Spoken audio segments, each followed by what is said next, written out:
Hi, it's Dr. Renali. Today I'm going to be talking about transitioning from snacking on processed sugars and carbs to healthier options. So the first most important thing is to identify why you're eating processed sugars and carbs or why you're snacking on them.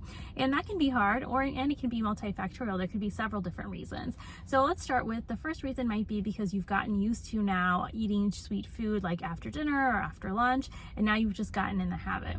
If that's the case, it can be easier to transition from sweet foods like cookies and cakes and candy to dried fruit, which still has a lot of unhealthy sugars in it a lot of times.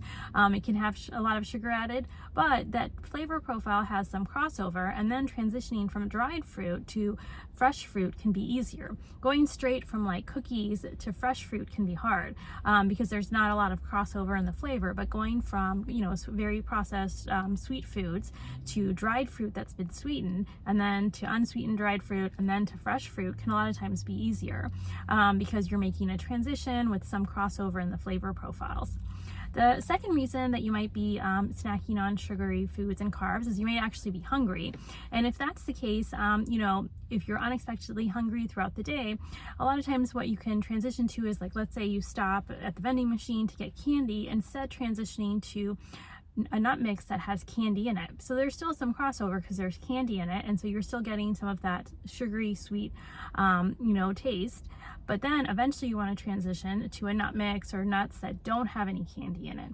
And again, that can be a less of a dramatic change and easier to make that change. And nuts are protein, healthy proteins, so that can also help you keep you filled so you don't get hungry. Make you feel full so you don't feel hungry.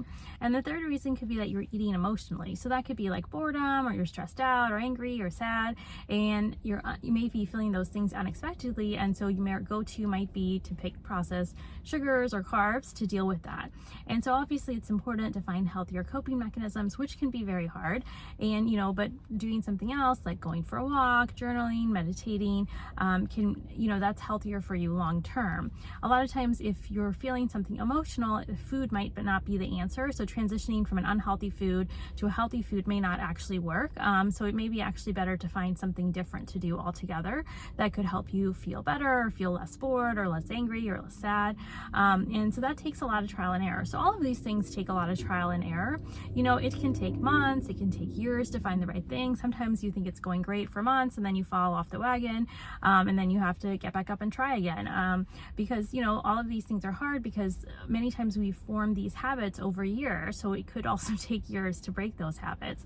But it's important to keep trying for our long-term health, and to prevent diabetes and heart disease, and so we can be healthy long-term. That's all for today. For more videos like this video and subscribe to my channel. I'll see you next time.